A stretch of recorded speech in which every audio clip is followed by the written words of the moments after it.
Here are 4 tips to get your half marathon time faster. I'm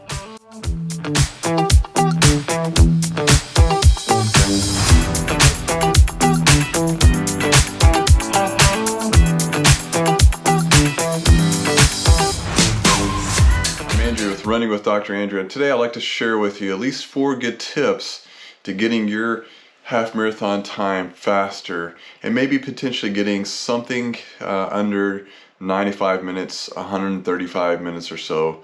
That's pretty close to my personal best is 133, and so I kind of like to share with you my secrets and things that I did to get to that time.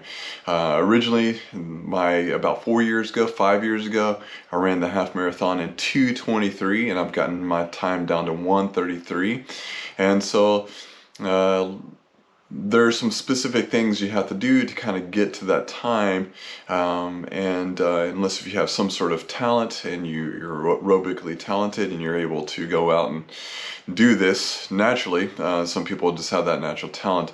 Myself, I don't, so I had to work hard at it and took several years to get down to this time. And so obviously if you're trying to achieve under 135 or close to 130 time, you probably already ran a marathon under 2 hours, or maybe 145, 143, or 140 or so. And so this is going to definitely help you get a little faster in time. And these are things that I did to help getting my time down as well. So number 1 is a very important one, is consistency.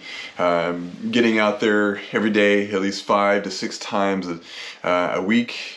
Running, and even if it's not the specific time that or a specific type of distance that you want, at least you're getting out there and being consistent. That's what usually is going to help you achieve the goal that you want to do. Being consistent with pace as well, so picking a easy run, so your easy runs are going to be easy, and then your workout runs are going to be specifically what you want to do. So your time for getting a sub 135 or sub 95 minute half marathon, you're going to do at least 7-minute 10-second miles or 4:27-minute kilometers. And so it's roughly about a 1:33:57 time in the half marathon if you stick to those pacing. So those are pacing you have to kind of practice. So you have to be consistent on getting to those paces. Now obviously you're not going to do every workout every time 7:10, but you're going to pick some times. If you're doing a long run, you're going to pick a time where you're doing a specific 7-10-minute pace or faster 7-10-minute pace. To try to get your legs used to getting that pace down. So that's definitely one with consistency. Also with workouts, making sure that you're doing your tempo runs and your speed work and getting those things down. And I think and interval work, whatever you like to do to jump in and do and add to your programs, I think definitely is important, is to be consistent with those workouts week after week. Now sometimes you can do weeks where you're off, where you're decreasing your mileage, but also maybe keep it intensity so that you're still resting if you have those mileage down, but you're increasing the intensity. I think that's important. Also strength trains, very, very important, I think, especially if you're wanting to build speed. You need strength in order to achieve that certain speed, to be able to turn your legs over faster if you're on a course that's hilly. The last half marathon I did was fairly hilly, and so I needed some strength in order to go up faster up the hill there. And I think that's definitely important, is strength training. Also helps prevent injuries too, because you're going to be increasing your speed and your distance in these programs, and I think that's definitely very important to keep you safe. So strength and mobility, very, very important there. And number 2 is tempo runs. I think these are huge for me whenever I've done half marathons and I've gotten a really good time, is doing tempo runs, going as fast as you can, as long as you can, building up that lactate, because you're going to be building up lactate during that half marathon, so your body's got to get used to that feeling, so that way you can kind of push yourself and your body is used to pushing that pace and that distance. Now you may not be able to get to the 7-10 minute pace and hold it. You might be able to, but definitely I think that's very important to kind of get to that distance there. So usually what I do, I try to do with tempo runs. I start off small, and as the program goes up, I climb up, as well as my long run. So sometimes my tempo runs get pretty close to what my long run is, and so that way I'm running just as fast in the tempo run, and as long as maybe as a long run, so that way you build that stamina and that endurance there. So I think tempo runs are very, very important. One of my favorite ones to do too, just make sure that you do like a warm-up mile before, one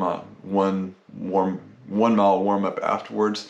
That seems to can help me keep my legs nice and fresh, and also adds mileage to your program too, so that kind of helps out too. And then obviously number 3 is long runs. Those are very, very important. That's going to build up strength and your in your aerobic capacity while running. So I think that's definitely very important to get out and do those long runs. They are hard. That's whenever we get to grind and go a little bit longer. And so with half marathons, I think it's okay to go past the distance of your race distance as half marathon.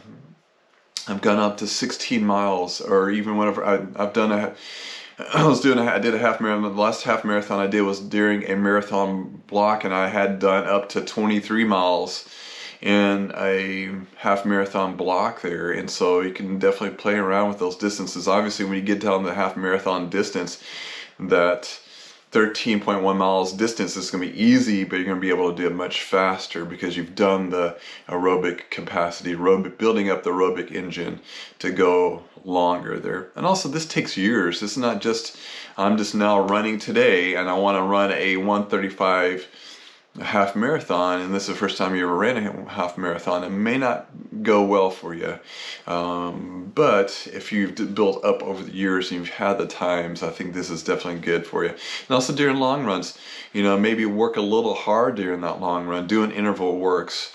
You know, sometimes what I do is every mile I'll do like a minute stride, or you can even add it to 3-minute stride, or whatever you want to do to kind of help out with being able to go fast while your legs are tired. Is definitely going to help you out during your racing. And number 4 is speed work. I think speed work is very important. It's one that can help build up strength and be able to get your legs to turn over. I've done mile repeats, I've done 200 meter repeats, 400 meter repeats, whatever you want to do to get those legs to turn over. I think that is going to help you out to improve your time and hopefully get your distance or the time that you want. Also, as long as you're having fun. I like having fun and going fast. Feels great. And definitely it's just fun to run a race with everybody else, and they're going the same pace you are, or they're maybe a little bit faster than you are. And so that's another thing too.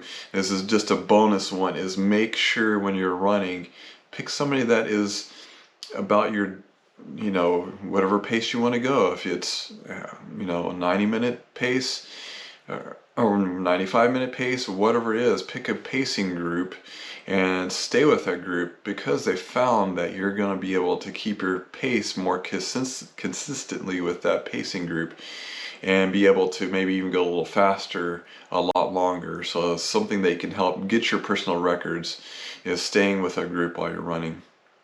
Alright guys, this concludes this video. I hope you enjoyed it. I hope you get out there and break all those personal records and personal bests. Let me know if you have. That'd be great to know, so that we can cheer you on. Hope everyone out there keeps safe, keep running, and we'll see you next time.